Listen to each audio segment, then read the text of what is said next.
make this rather snappy, won't you? I have some very heavy thinking to do before 10 o'clock.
Welcome into Greenie Sports Cards Live. That must mean it is a Tuesday evening, and we are live as we are every Tuesday at 7 p.m. Eastern across multiple streaming channels, because this is the world's first multi-stream broadcast for the hobby industry and live auction. And we appreciate you joining us, as many of you have done and continue to do since over a year now at this point. We began this journey last January, and Greenie and I appreciate everybody continuing to come along on this journey of collectible news and hobby insights and special guests. We've been very fortunate to welcome coaches and athletes and entertainers and influencers. And tonight is no exception. We've got a tremendous guest lined up for you. And you can join in on the action as always. If you're watching us on any of the streams, on YouTube, Facebook, Instagram, Twitter, the X, LinkedIn, Twitch, and all points in between, comment, like, and share, and make sure you get in on the show. You can ask questions. We can see it. We can get your questions up there. You can interact with the show. And that's what makes this pretty special, is the involvement of you, the viewers, and our guests, and the hobby industry itself. And it's pretty exciting. And then make sure you check back at 9 o'clock tonight, 9 o'clock Eastern. That's when Alex goes live, our auctioneer extraordinaire, as he does every Tuesday and Thursday on the eBay platform. That streams in multiple places as well, but the action takes place on eBay. All auctions start at $2. You can unlock that combined shipping, and he's got plenty of cards at the ready. He's got basketball and baseball, football, soccer, wrestling, MMA, you name it. But you have to name it, because he follows the trail of what people want to see and where the auctions lead, and that's a lot of fun. And he's always got special packs and cards to open, and he's got refractors, autographs, special edition stuff, and tonight is no exception. So make sure you check back at 9 p.m. For the continuation of Greenie Sports Cards Live with Alex on eBay Live. And then Thursday, Call Your Shot with Alex comes back at 9 o'clock Eastern, 9 o'clock p.m. On eBay. So we're going to welcome in Greenie here in a minute, but I want to tell you first about our guest tonight, Beau Thompson. Very excited to have Beau with us and get into a lot of collectible news and hobby news. Beau is an event producer himself. We can connect on that level with him, Greenie Sports Cards, but he is a dedicated fan, Chicago Cubs fan from Madison, Wisconsin, who set out on a really interesting journey way back in, I believe it was 2017. He set out to collect 1 million Cubs cards, and I don't know that it's certainly not breaking news, but he did achieve that. And we're going to get to talk to him about that journey and what that's meant for him and his collectible experience, and very cool stuff. So before we do that, let's go ahead and welcome in the man himself, Of course, Steve Greenberg, aka Greenie, the namesake of this show, this program, and everything you got going on these days, Greenie. You've got an NIL division with custom cards. You've got events that continue to grow. I think last year it was over 20 live events, and this year you're going to exceed that as well with a couple of new events and buying and selling every day. And then this thing we get to do every Tuesday night. So what's new? Yeah, what's new? What's old first is we had a great weekend with our newest show, Great Northern Mall, which we did with our friend Justin, and I mean that by all accounts was terrific. The first time that area and that mall had a show in probably 10 years, and I mean it was very busy. So that's the what's old thing. You and I had a chance to hang out at Cleveland State this weekend, so we can get into that. But when you ask what's new first, February is right around the corner, and we have a couple shows scheduled, like we always do every month. The Kirtland Show on the 15th of February, and then Broadview Heights on the 22nd. And Broadview Heights might have something exciting in the works for that. Not only just being 100 tables, but we might have something lined up there. But also we are not that we're expanding. We've always had some Pokemon dealers, but we have quite a few more, and we're going to expand that portion in some of our shows. So that's what's new. That's what's coming up shortly. And but before we do get into that, everybody hears us talk about Haley, our producer behind the glass. She is actually not here tonight because she is out celebrating her birthday. So just wanted to wish Haley a very happy birthday, and that's her Greenie Sports Cards, and we'll see her back next Tuesday night. Yeah, we appreciate everything Haley does. A lot of it is behind the scenes and the unsung stuff of tonight we're going to be winging it a little bit from the standpoint of switching cameras and getting content up and all that. She does a tremendous job. She does a number of graphics behind the scenes and cuts a lot of the videos and commercials everybody sees. So happy birthday out to Haley, and we look forward to connecting back with her next week. Yep. So you mentioned what's old on Saturday. We had a pretty cool experience, and we wanted to share. There's two pictures in particular we want to share for this weekend. We can start with Saturday. Why don't you set the stage for what happened on this past Saturday?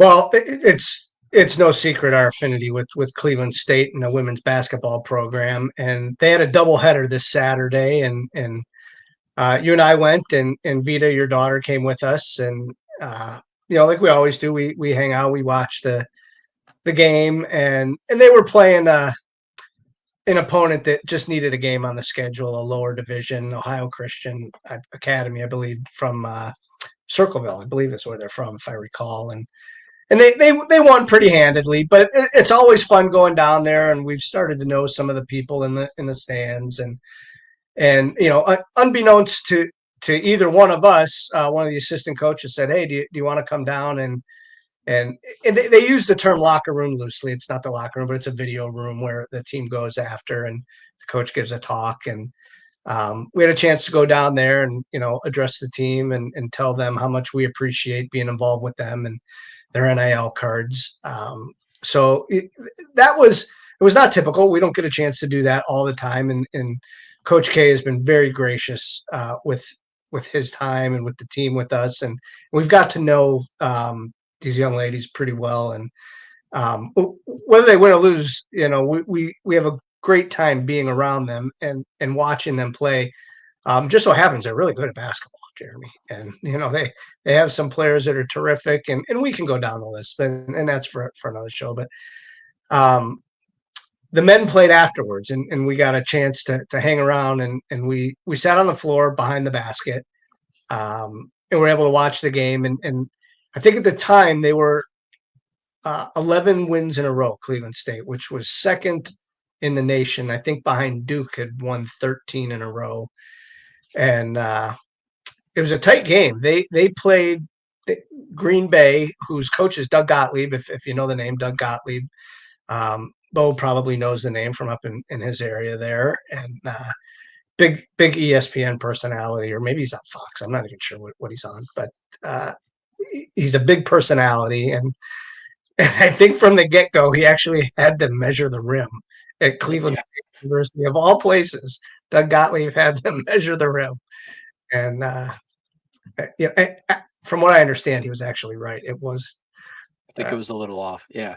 It was. But here nor there, they were like, they've won 2 games this year. They're not good, but man, did they play Cleveland State well. And it came down to probably the final 2 minutes of the game, and Cleveland State pulled away by 10 and ended up winning their 12th straight game. Still second in the nation. And while we were sitting close, I mean, we took some pictures, but you couldn't have your phone on. It's a very fast-paced game from right on the floor, and the ball came there. And towards the end of the game, I just felt that something was going to happen, so I grabbed my phone and I was able to take this picture of Tevin Smith putting the exclamation point on the game. And literally the cameraman in front of me didn't get that picture. Right. So it was pretty interesting. And then after the game, I actually got to talk to Tevin, and I showed him the picture, and I took a picture of him holding this picture. So that was pretty cool. Yeah, it was very cool. We've talked about this all the time, or a fair amount of times, just how blessed we've been to be around the games and locker rooms and experiential things, and to be down on the floor. So we watched the women's game behind the benches, sort of, at the halfway mid-court line for view. We did have seats down on the baseline. It's really intense. You have to pay attention. Having played high school ball, being around colleges, from the sideline point of view is one thing, but on the baseline, these guys are coming at you really fast, and they're men. They're 19, 20, 21-year-old kids, but they're big human beings, and you can't be on your phone. You have to focus. And something happened to both of us, something that's never happened to me. I touched a ball that went out of bounds within the first 2 to 3 minutes of the game. So I was able to touch a basketball, gave it back over to the ref. And probably 2 minutes later, the ball came to you. And we look over, and both of us touched a live ball in the game. But I think the other night, Kyrie Irving in an NBA game fired a pass cross court, and it hit a kid. And you don't realize how fast these humans are moving, and especially at that level, at the NBA level. And you got to experience that then last night, 2 days later. So what happened there? Yeah, I had a chance to sit pretty much in the same exact seat at a different arena. It was at Rocket Mortgage, but the Cavs Pistons game, I was down in right next to the basket. The first seat's right next to the basket. So to see those guys up close, I mean, I was sitting next to my friend Jamie, another friend Joe. They were his tickets, and we were watching the game, and how fast they move at the NBA level. And it was funny. At one point, I looked at Jamie and I said, "Do you know the score?" And he goes, "No, I have no idea," because the scoreboard is directly above your head. And yeah, they're in the corners and you can see the scores. And we looked up and the Cavs were up by 15. And it was a fun game. They were playing Detroit, and Detroit made it a game for a little bit, but at the end of the day, the Cavs pulled away, and we had a great time. It was fun to see at that level. I one time before, I think I had sat that close with a mutual friend that we know, Jonathan, took me to a game several years ago, and my friend Thomas Fisher, he took us both to the game. But yeah, I mean, it's interesting. You sit that close. I looked over, and there was John Kenzie Noel, Big Christmas, if you know his nickname, and I felt I needed to get a picture with him and caption it a little differently than you might have think. And I told Big Christmas that Little Hanukkah said hello, and he, but I did thank him for hitting that home run in the playoffs, and he was very appreciative of that, and I'm sure he gets that a lot. But man, did he hit a home run! And I was actually at Disney I saw that on my phone, that home run. So, but that was the one game that we won in the New York Yankees series. But that's an all-time game in the history of baseball. Absolutely. So very cool experiential stuff. And it's, again, part of the blessing of being in this world and being around sports and getting to do some pretty cool stuff. And speaking of pretty cool stuff, our guest tonight has done some cool stuff. And we'll go ahead and introduce Beau Thompson. As I said earlier, he's a dedicated Chicago Cubs fan out of Madison, Wisconsin, that embarked on an ambitious journey to collect 1 million Chicago Cubs baseball cards. His passion for collecting began in the 1980s. And over the years, he's amassed a really impressive collection. And we'll get the count, but I believe it's over 1.5 million cards. People know him on social media as 1 Million Cubs or 1 million Cubs Project. And he's an event producer as well. And we'll get to talk to Beau about that. So let's go ahead and welcome in Beau Thompson. Hey, what's happening? Beau, how are you, my friend? I'm doing well. I was enjoying that basketball talk. Yeah, it's fun. We've had the chance, and I know I've talked to you about it when I see you in Chicago. But yeah, we producing these NIL cards that like we've been doing is brought us into another realm of getting in close contact with these teams. And I mean, it's been pretty enjoyable. And not only Cleveland State, but we have some athletes at other schools, Purdue and Wright State, Ball State, and Akron. So we're making our rounds, and it's pretty interesting. Awesome. Very cool. Yeah. It's fun. I know, and before I guess we get into some of the 1 million Cubs, you did some broadcasting when you were in college, and that's your background at the Leathernecks, right? Is that where you went? I was at Western Illinois. I ran their radio network for 3 years. In fact, Cleveland State, we hosted 1 year. It was part of when ESPN was still doing the bracket buster games, and Cleveland State came to Western Hall, played the Leathernecks. I'll never forget, because one of our top players, we had a really good team that year. We were thinking we'd get to the NCAA tournament for the first time in program history. And our big guy, Terrell Parks, went down with an injury, lost him for the season. So that's unfortunately how I remember Cleveland State. Yeah, the small schools, they get around to playing each other at some point or another. And, Cleveland State in the Horizon League, we make the NCAA tournament, once every 20 years or 10 years. But, we have as good a shot as anybody in our league this year to make it. So that's kind of the thing with these small schools that people get to appreciate when things like that happen. And the Dukes and the Carolinas, they're a given in the NCAA tournament every year. But man, when you see a Cleveland State or hopefully a Western Illinois or Kent State, where I went, Jeremy went to Ohio State. He gets to live these dreams every single year with these big games. And I'm a Buckeye at heart as well. I mean, I won a national championship last week too, but I didn't go there.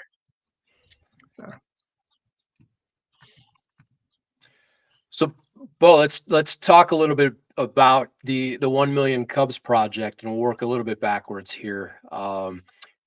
As I said, this was a really ambitious project. Where did the genesis of this idea come from to go out and collect 1 million Cubs cards?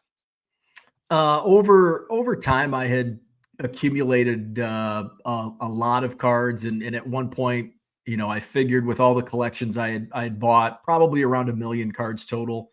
A lot of which were, the junk wax era, the 80s, 90s stuff that I wasn't going to be able to sell. So I'd done some team trades in the past, and I thought, well, if I have 1 million cards total, I'll trade these off by team: Cardinals, Brewers, Yankees, Red Sox, and it amass Cubs cards, which I always held aside when I would acquire collections and bulk buys. I would always set the Cubs cards, to the side. So that's kind of how it all started back in December of 2017. And it really took off faster than I expected. And, it still took almost 7 years to to collect 1 million Cubs cards total, but we did it last spring, and I'm still buying Cubs cards. I'm not buying them in bulk like I used to, but I'm still picking them up from time to time on a pretty regular basis.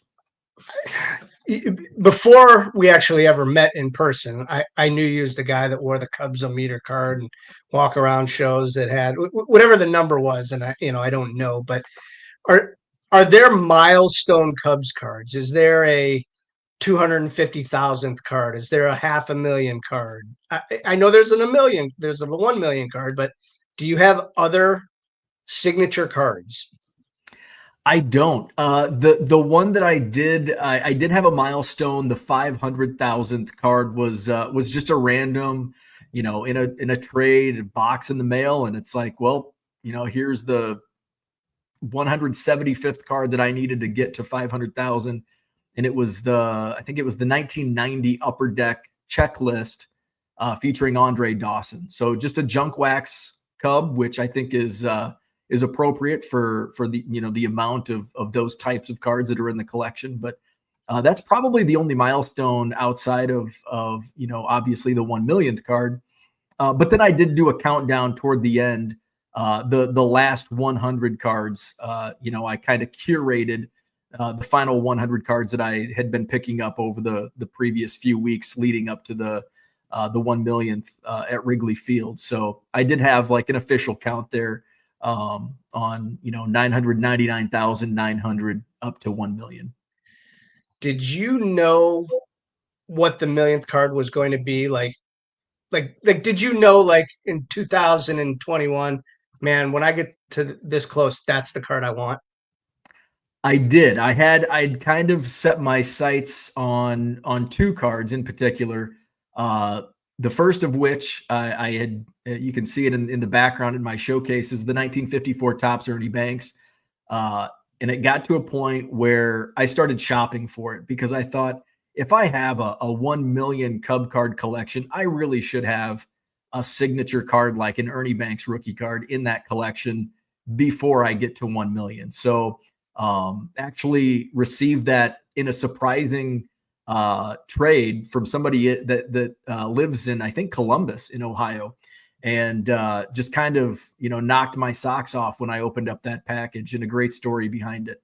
But then from that point on, it was and I still have yet to attain an Allen and Ginter 1887 Allen and Ginter Cap Anson, and so that's on my list. The price with those types of cards continues to rise. So I'm in no hurry. I've got a great Cubs collection. I still add to it on a regular basis, and eventually I'll pick up that Cap Anson. Well, 1 million, that number is astronomical. It's a lot of cards. Can you put in perspective for us, what does 1 million cards look like? Is it a basketball court full of cards? Is it a storage shed? Is it a football field? What does 1 million cards constitute? It is a lot. So I have a storage room here in my basement, next room over. It's about 800 square feet. There's 13 or 14 heavy duty shelving units with just boxes. Now there's other cards besides Cubs, but there's probably a good 2 to 2.5 million in that room.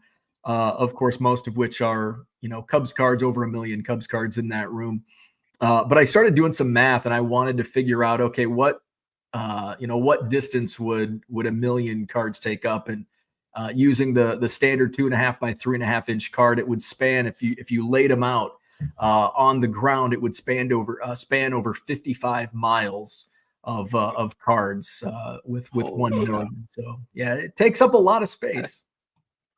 55.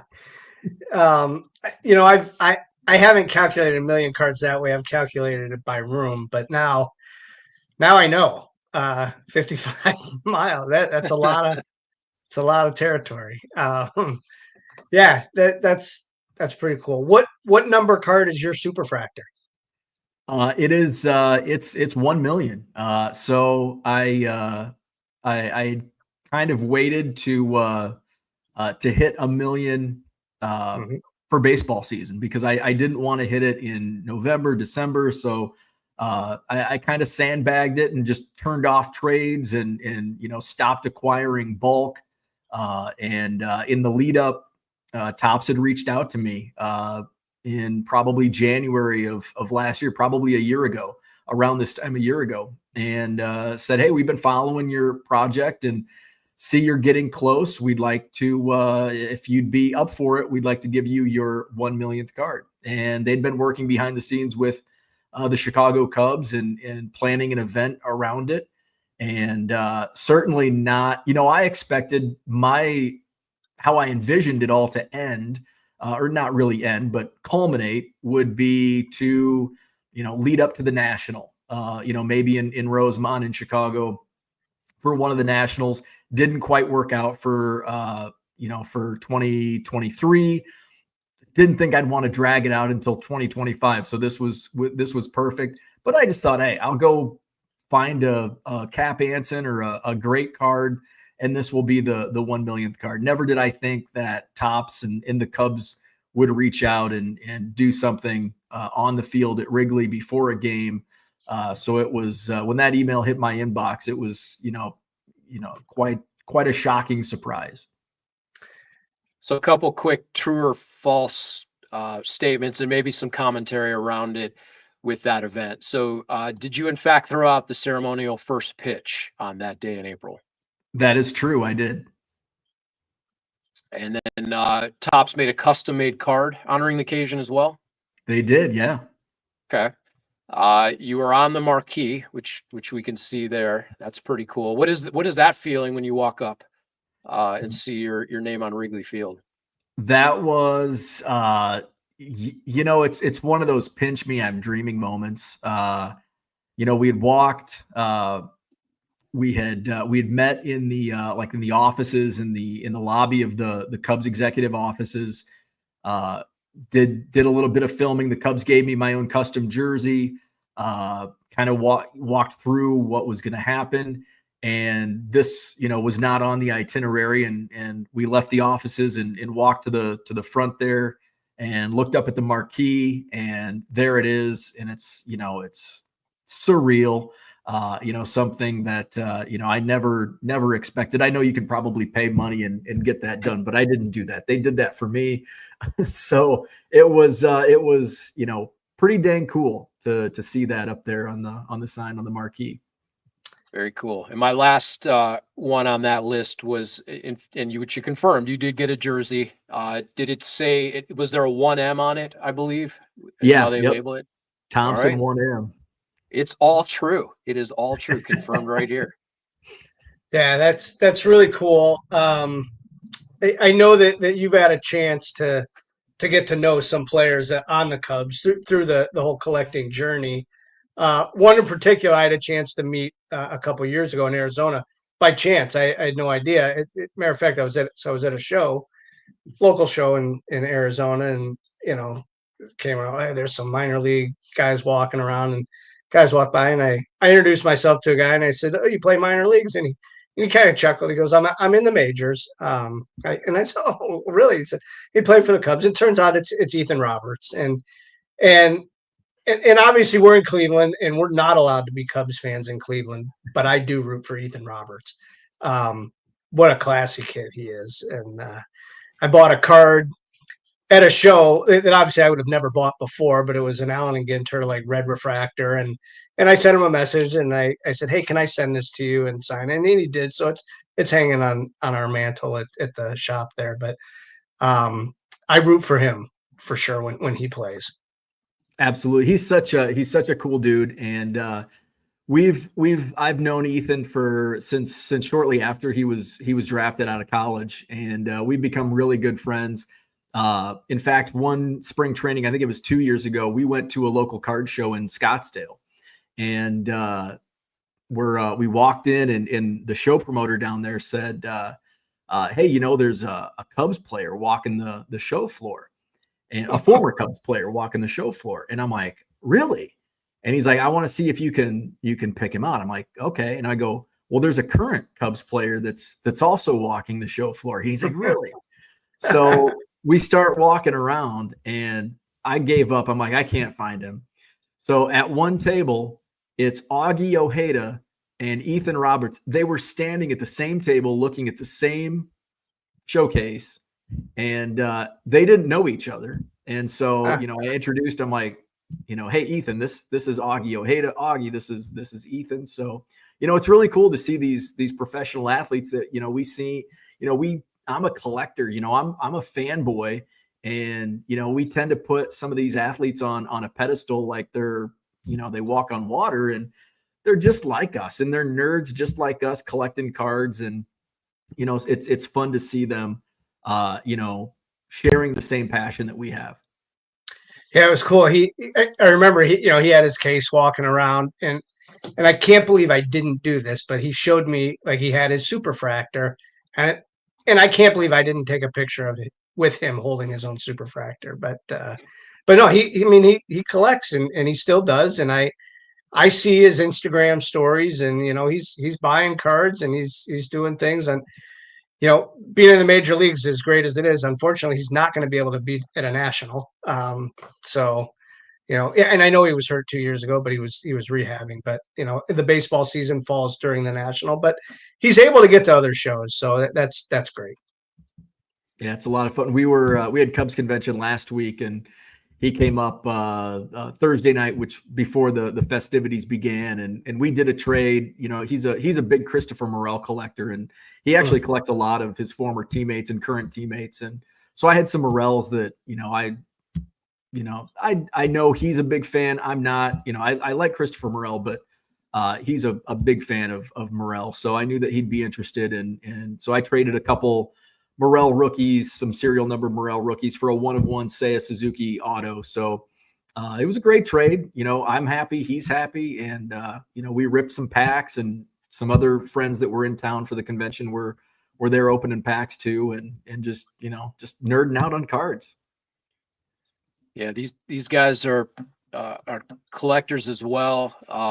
We've talked about this. I had a really awesome experience earlier this summer with our friend Chaz, the dude from Hobby, Ohio, over here.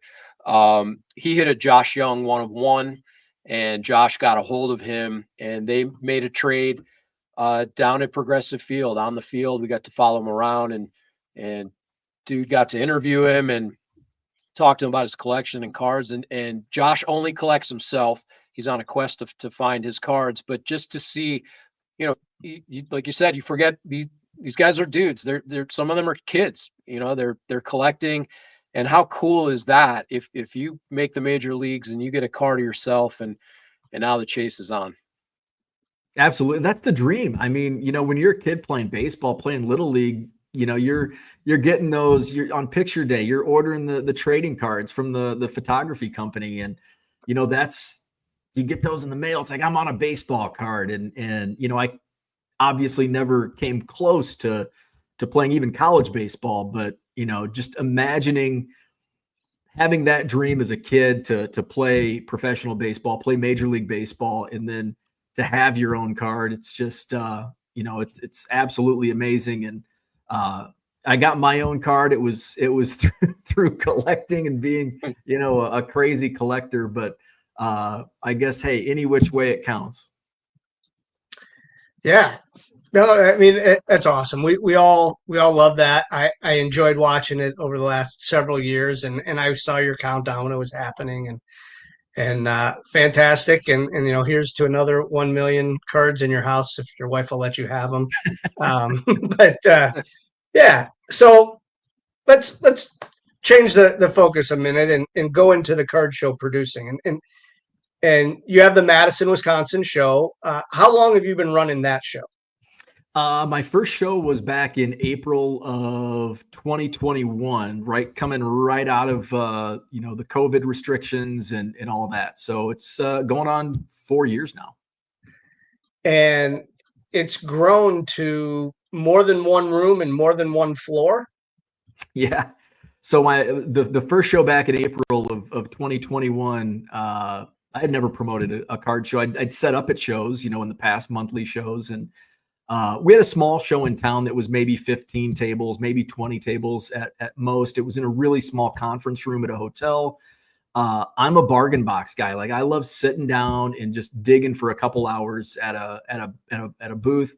And you just didn't have that opportunity at the show because there just wasn't enough space. And, it's like, if I ever did a card show, I want to have enough space to where you can actually sit down and dig through bargain boxes. I had a friend who had really come into cards right before COVID hit, and ran the idea by me, and I said I wasn't really interested, but I can, once we get the venue, if you work on the venue, I'll work on securing dealers and just the layout and how to run a show.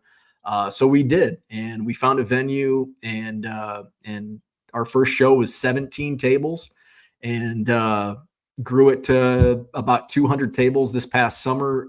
Grew out to 3 ballrooms plus a conference room spread out over 2 floors. Just based on logistics and the work that I had to put into it, and the dollars and cents didn't make a lot of sense when it came down to the bottom line on the additional room rentals. I scaled it back, and I'm just running it, on my own. So it's just a one-man operation. So I'm at 140 tables with a waiting list over 100 dealers long, and just kind of want to keep it at the 140 tables where I'm at. It's manageable, and it still drives demand to get great dealers in. That's terrific. And the waiting list, it is what it is. I mean, that's kind of the beauty, and you can fit people in when you can fit them in. But those guys still come to shop, which is probably terrific, and it just helps everything. And not only are they there to shop, they probably bring their own cards too, and they're wheeling and dealing with other vendors there. So it's kind of that kind of vibe in there, right? Yeah, and that's kind of, I kind of like the idea of, not the idea, but I like the fact that there is a waiting list. And because I know if all of a sudden I start filling out the waiting list and everybody's a dealer, it's like, well, who's buying? Now, there's still a lot of customers that have never set up and will never set up at a card show that just come in and spend money. But I know that some of the dealers will spend a lot of money regardless they are set up as a dealer or they're going to walk the show floor. So, and a lot of them do still come in to shop. I know they would prefer to have a table and have their own space, but it just doesn't allow it at this time. So I do know that, well, if he can't make it, he's still going to be, spending some money and still wheeling and dealing without a table. Well, we produce shows. Greenie has them, all over different parts of town, and the region expanded around a little bit. If it was easy, everybody would do it. It's not. What is something you wish people knew about the show production space, and some of the challenges that go along with that? Because these things don't just happen, and there's a lot of preparation, there's a lot of planning, there's a lot of details and communication. What are some of the challenges that you encounter, and perhaps how do you address those? There's so many things that, I wish I could just put a sign on the wall. And, one of the things that I hear complaints about is there's not enough room. You need, you've got a long waiting list. You need a bigger venue, or you need more parking. And unfortunately, when you have a show that becomes popular, you can't make everybody happy. People are going to complain about the thermostat. It's going to be too hot. It's going to be too cold. There's not enough parking.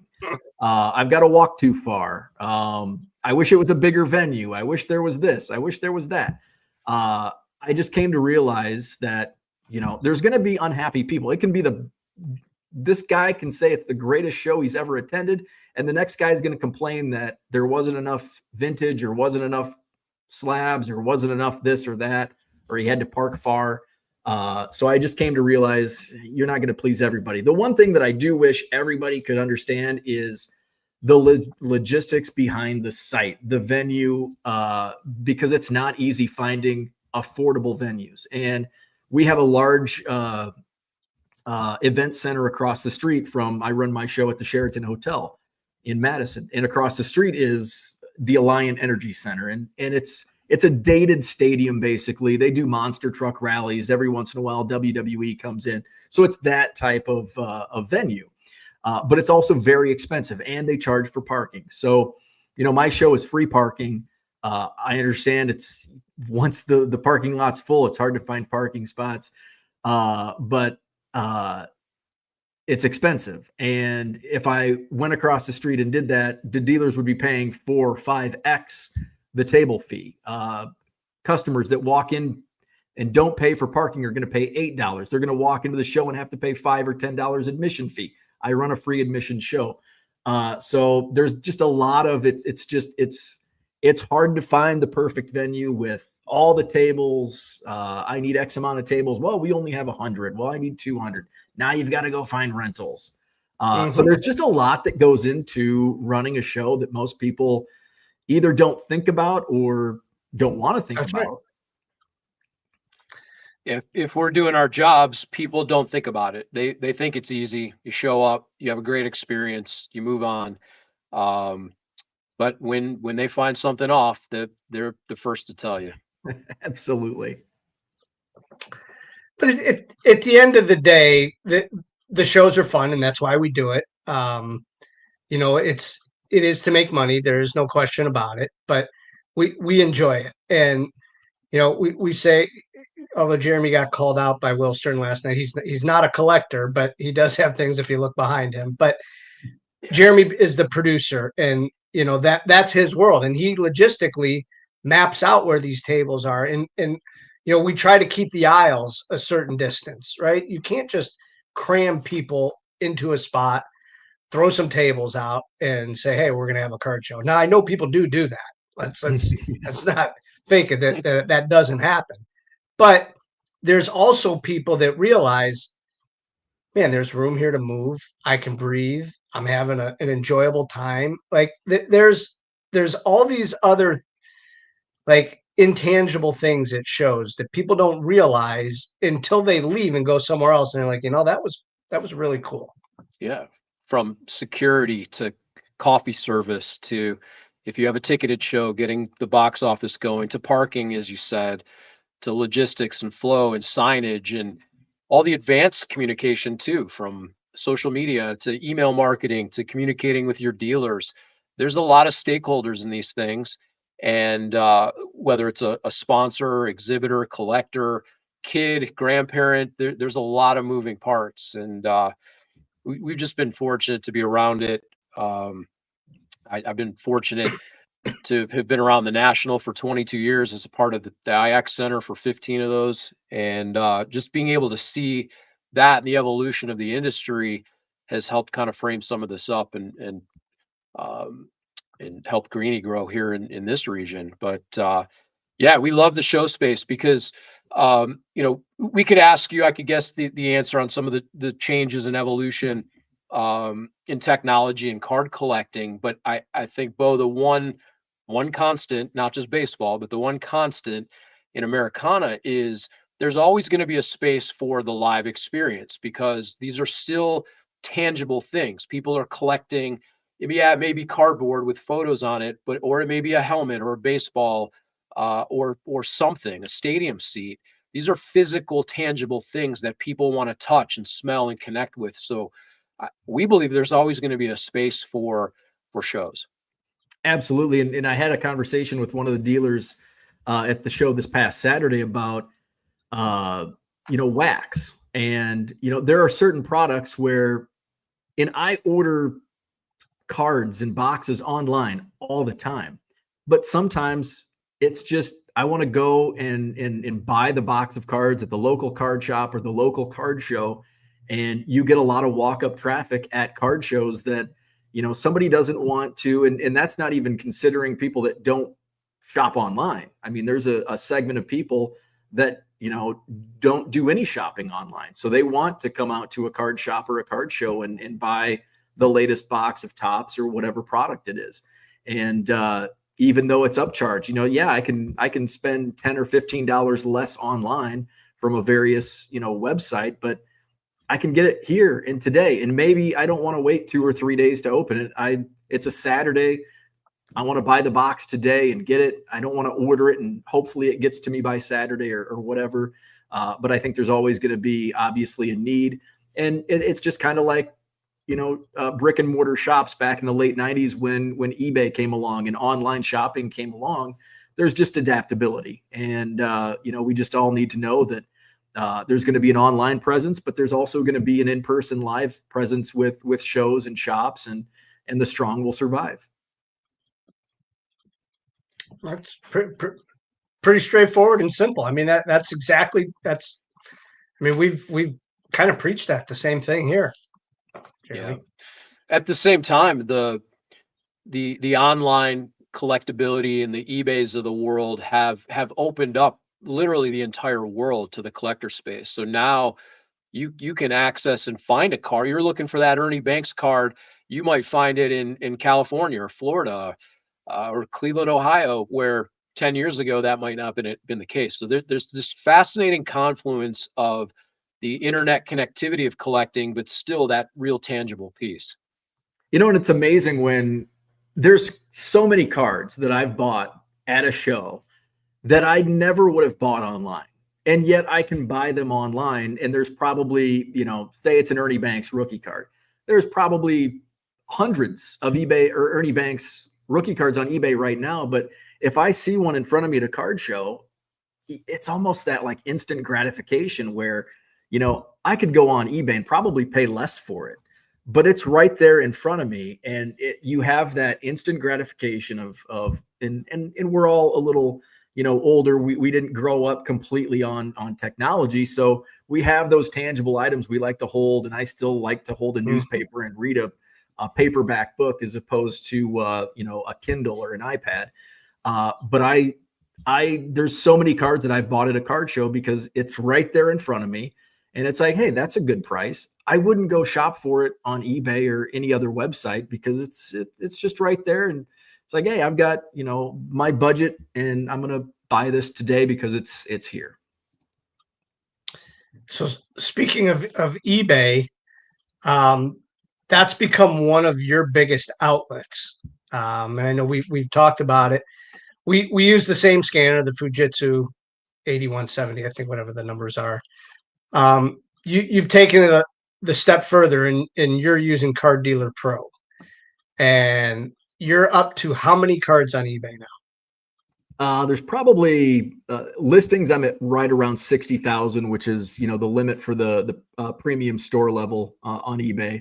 But with lots and quantity and volume, I'm over 100,000 cards on eBay. And I'm at that crossroads where I'm probably going to step up and get the anchor store, which, from a per listing basis, you're paying a little more, you're paying a lot more on a per listing basis than you are on a premium store level. But I just think it's important from a branding aspect and for my customer base, because I'm a volume seller for the most part, lower end cards.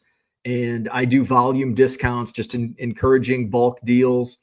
And I think it would be, it would be unfair to my customer base, and it would be difficult to manage, two stores at the premium level. You're spending a lot less money on the subscription, but you're trying to market. You're basically fighting against yourself. You're not able to do those volume discounts. Like, hey, come to my store. You want to save 25%, buy 7 or more at regular price. You'll get that 25% off, where you can't cross promote that if you had 2 stores. So I think I'll level up and subscribe to the anchor store here probably within the next month. Yeah, you've really embraced that technology of the Card Dealer Pro and the scanner, and I love the scanner. We've toyed with the idea of the Card Dealer Pro. It's just going to sound funny to say, we're scared of having to ship all day long. And is that a terrible thing? The answer is no, because that means you sold things. But the trying to balance, we have a good amount on there, but we're like, man, if we're shipping all day, so how do you balance those two? I don't. No. It takes a certain level of insanity to do what I do. You know, I'm probably at 200, and this is orders. I'm at 186 right now, orders to ship. And you know, some of those orders are 20, 30, 40 cards.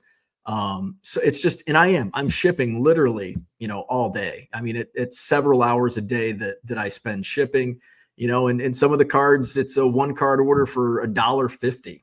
And, you know, that's kind of, my goal is to get more volume sales where somebody's taking advantage of those volume discounts. They buy 20 cards in one order, 30 cards in one order. So it makes, you know, the inventory that I have, you know, worthwhile. So I'm not shipping out $1.50 here, $1.50 there, where, you know, my profit's about a nickel or about a dime.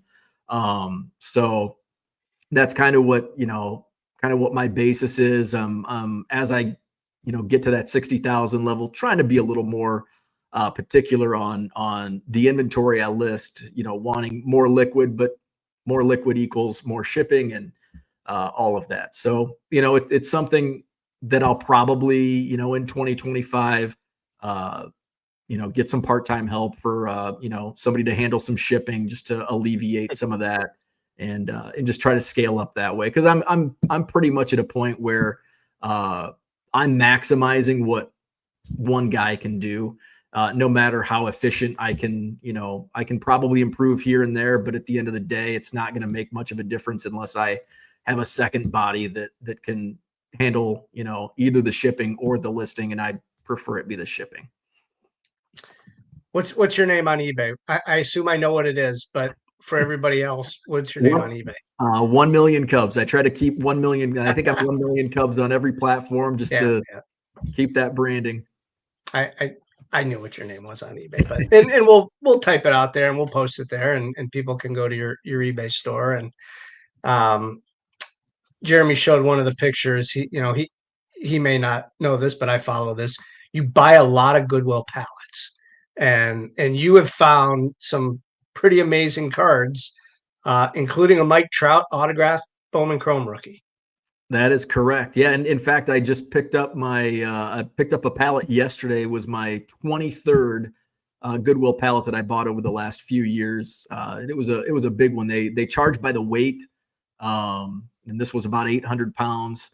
Wow. But yeah, I found some great stuff. It was beginner's luck. The very first pallet had a Mike Trout rookie card, 2011 Topps update. Was worth a lot more back then when I found it than you know, his market's down now. But you know, I found some rare Marvel promo cards that sold for $500. A Jeter SP rookie that ended up getting a PSA 8. I found a Terry Bradshaw rookie card that was buried at the bottom of a bunch of 89 Donruss, a bunch of vintage football. So every pallet's a surprise. The pallet, I started going through a couple boxes last night. And, you know, I'm pulling out Jalen Hurts rookies and it's like, hey, this is good timing. You know, a lot of serial numbers and autographs and, you know, nothing that's going to sell for $500 that I've found yet. But, you know, basically, you know, my business is selling some of this volume and, you know, found about a dozen Jordan cards that are easy sells. So some top rookies in both football and basketball from recent years. So, and it's a lot of fun. You know, you spend, there you go. You know, I'm spending $800-900 and I'm making money on it. And is it work? No. I mean, technically, yes, but it's a lot of fun. And I'd rather spend $800-900 on a pallet from Goodwill and surprised with all this great stuff and make a little money than, you know, buying, you know, the next product that's out, you know, buying, you know, a box of Bowman or maybe 2 boxes of Bowman for the same price. You know what you're going to get, but in the Goodwill pallets, it's a complete surprise. It's a gamble. But you know, every one of them has paid off for me. I don't know who said it or who coined the phrase, but if you love what you do, you've never worked a day in your life. And I know you just said, is it work? No, yes, of course it's work. Going through it all and listing and shipping. And producing the shows. Yes, it's all work, but we wouldn't do it if we didn't love it. And I know from talking to you over the years, I mean, it's something you have a passion for. You quit a job for to do cards full time, and you know, I mean, it's paid off. And I use that word loosely, not just as a pun, but like you've made a good Someday business this out of it. happens. It's right. There you go. Yeah. Yeah. So no, I mean, I've enjoyed watching the progression from, the 1 million Cubs to now the 60,000 cards and maybe 1 million cards on eBay one day. And I mean, it's terrific what you've been able to do. It's been a lot of fun. And, I know a lot of people think that, they say, oh, you're shipping all day, and that's a lot of work. But I mean, in reality, I'm watching YouTube videos. I'm watching, listening to podcasts. I'm in my basement in my house. I don't have a boss to tell me what to do, or, I don't, it's living the dream. I mean, it really is. Like, if I was 10 years old and, you said, what's your dream? I probably would have said, I want to sell baseball cards. And here I am doing that today. That's right. And you have a show every day on Twitter in the mornings, right? Yeah. Or at X now? Yeah. Most every day. It's called Hobby Evolution. It basically started because I was bored during COVID. I was working from home. It was a water cooler. It's not a podcast. It's not, I don't want to call myself a content creator on YouTube. I basically just turn the microphone on, turn the camera on, and just talk about my day. And that's, how it all started back in 2020. I didn't have anybody at the water cooler to tell how the carryout was last night at the new Chinese restaurant. So if anybody wants to tune into my YouTube channel, maybe they'll listen. And I've got a background in radio. So I did morning radio for, 8-9 years. So it basically, I kind of do the morning radio spiel where I'll bring up topics, and, it's called Hobby Evolution, but it's, I don't talk about cards too often, although, there's a lot of eBay sales stuff, and I kind of just talk about how, depending where the chat goes, and if something strikes my fancy, we'll go off on a tangent about gas station pizza, or my neighbor's dog, or whatever it might be. So yeah, I do that every morning or around 7 a.m. Central Time, and weekends kind of all up in the air. But it's fun, and it's grown into a community where we just kind of share, and I've got a Facebook group now, Hobby Evolution on Facebook, where it's a lot of just helping each other with eBay sales and card sellers on eBay. So it's been a lot of fun doing the YouTube show. Yeah. Well, before we wrap up, give everybody those the channels and addresses where they can find you. Yeah, so I'm 1 Million Cubs basically on every platform. I'm most active on Twitter or X at 1 Million Cubs. I'm on Instagram. YouTube is 1 Million Cubs Project. eBay is 1 Million Cubs, and I think I'm on Blue Sky and one of the other threads. I think less active on those. 1 Million Cubs Project on Facebook as well. I think that covers it. Well, Beau, we appreciate it. I love hearing your story. I tell people all the time, man, the 1 million Cubs, it's amazing. Here's to 2 million, and one day somebody's going to get to 1 million. Yeah, I appreciate it. Hey, thanks so much for having me on. Yeah, that was awesome. I will catch you in Chicago in March. Absolutely. Cool. Thanks, Beau. We appreciate it. Guys. Thank you. Thank you.